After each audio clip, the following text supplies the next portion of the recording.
आप सचमुच में अच्छे हैं या बस बचना चाहते हैं? पता करें। ज्यादातर सिचुएशंस में आप इस तरह का बिहेवियर या इस रिस्पॉन्स पर जाते हैं तो सॉरी टू से आप अच्छे नहीं हैं। F3 मोड के बारे में सब जानते हैं, फाइट फ्लाइट फ्रीज। पर एक चौथा रिस्पॉन्स जो इतना जाना नहीं जाता वो है फॉन।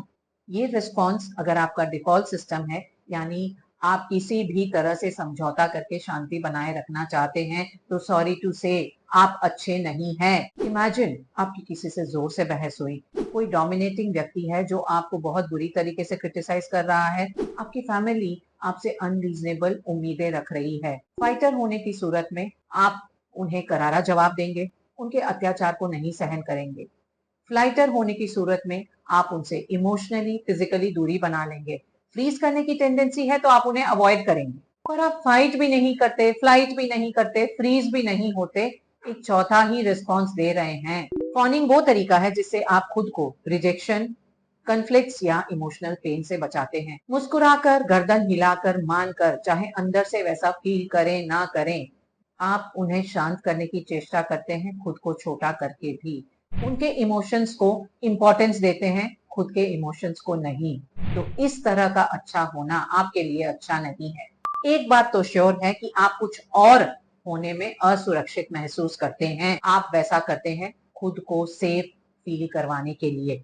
ऐसा लगता होगा ना कि आप अच्छे हैं, सब मानते हैं आप अच्छे हैं, तो इसमें हर्ज क्या है? अच्छे होना कोई बुरी बात तो नहीं, पर आप अच्छे नहीं, या कहूं तो इस तरह का अच्छे बने रहना आपके लिए अच्छा नहीं। ये एक सर्वाइवल मैकेनिज्म है जो आपने सीखी है। आपको लगता है इससे आप सेफ रह रहे हैं।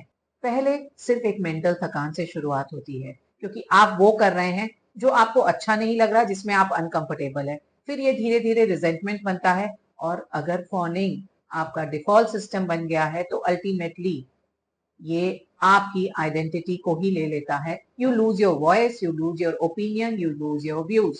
क्या कारण है कि फॉन रिस्पॉन्स हमारा डिफॉल्ट सिस्टम बन जाता है? कठिन बचपन, कंट्रोलिंग रिलेशनशिप्स लंबे समय के लिए, और सोशल सेटिंग्स में। चाइल्डहुड, अगर बचपन बहुत कठिन बीता है, जहां पर आपके आसपास के लोग काफी डोमिनेटिंग, काफी हार्श थे, क्रिटिसाइज करते थे, जहां आपका प्यार, स्वीकृति या फिर सेफ्टी तभी आपको महसूस हुई, फील कराई गई जब आपने उन्हें खुश रखा। अब आपको लगता है खुश रहने का यही तरीका है, और ये आपका सिस्टम बन गया है। अनप्रेडिक्टेबल रिलेशनशिप्स, लंबे समय तक अगर आप किसी अब्यूजिव, कंट्रोलिंग रिलेशनशिप में रहे हैं, जहां पर शांति बनाए रखने का सिर्फ एक ही चारा था कि उनकी आप बात मान लें, तो ये आपके नेचर में बैठ गया है। वर्क प्लेस या सोशल सेटिंग्स में अगर आपको ऐसा लगता है कि आपने अपनी बात कह दी तो आपको अप्रूवल नहीं मिलेगा, अपॉर्चुनिटीज नहीं मिलेंगी, आप अपना स्टेटस खो देंगे। आप लोगों को खुश करने के लिए जो वो उम्मीद करते हैं, जो वो चाहते हैं, वो करे ही जाते हैं। ये रिस्पॉन्स सोशल सेटिंग्स में आप ज्यादातर किसी डर, पनिशमेंट या गिल्ट की वजह से देखते हैं।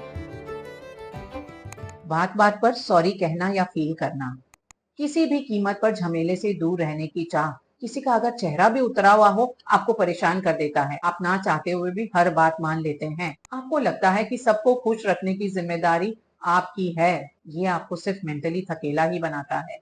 कांस्टेंट अप्रूवल या वैलिडेशन की चाह, जब तक आपके हर एक्शन को स्टैंप न मिल जाए अप्रूवल का, आपको लगता है कि आपने कुछ किया नहीं। फॉनिंग रिस्पॉन्स वालों के क्या क्या थॉट्स हैं? अगर मैं ना कर दूं तो वो गुस्सा हो जाएंगे, निराश हो जाएंगे। शांति तो रहेगी, बस मान जाते हैं, कोई बड़ी बात नहीं, मुझे कोई प्रॉब्लम क्रिएट नहीं करनी, वो खुश रहें तो मैं सेफ हूँ। फॉनिंग रिस्पॉन्स आपके अच्छा या बुरा होने से इतना कनेक्टेड नहीं जितना इस फीलिंग से कि इसके सिवाय कोई और चारा नहीं। मैं सेफ तभी हूँ जब वो खुश रहें। आपके काम पर आपको अनफेयर क्रिटिसिज्म मिलती है, आप ये कह देते हैं कि चलो मैं नेक्स्ट टाइम से ज्यादा ध्यान रखूंगी।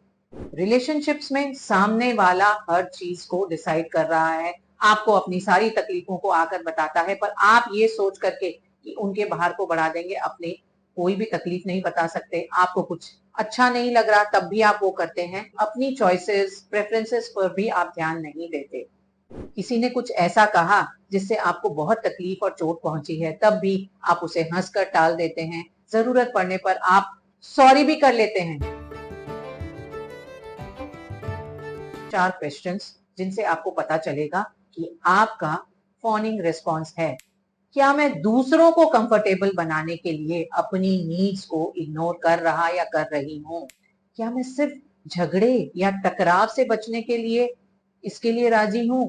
क्या ना करने की चाह के बाद भी मेरे मुंह से हाँ ही निकलता है? क्या मुझे ऐसा सचमुच में करने की इच्छा है या मुझे ऐसा लगता है कि ये करने की जरूरत है? आपको ये सोचना है कि सच में इस सिचुएशन में क्या करना है। थोड़ा थोड़ा साहस जगाएं, जबरदस्ती हाँ ना करें। लंबे समय से आप फॉनिंग रिस्पॉन्स देते आ रहे हैं, सबकी सब बातें मानते आ रहे हैं, तो ये आसान नहीं होगा।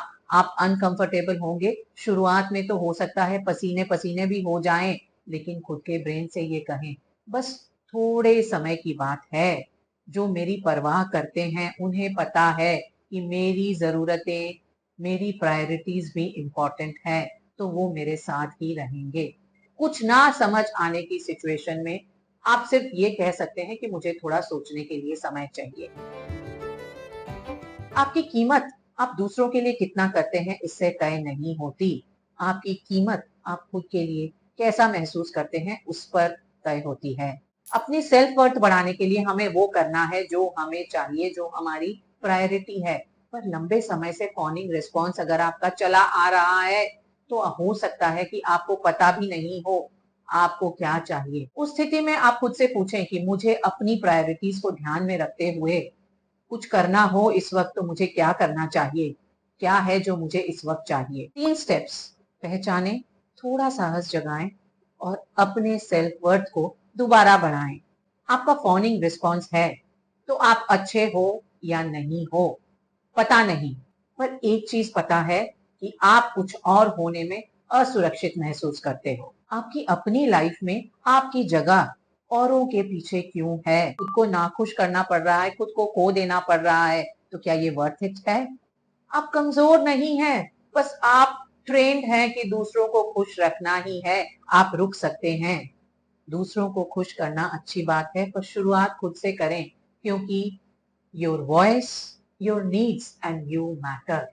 अगर दिल को लगा हो तो एक लाइक, शेयर, कमेंट बनता है। Subscribe to my channel. It's Varsha saying bye for now.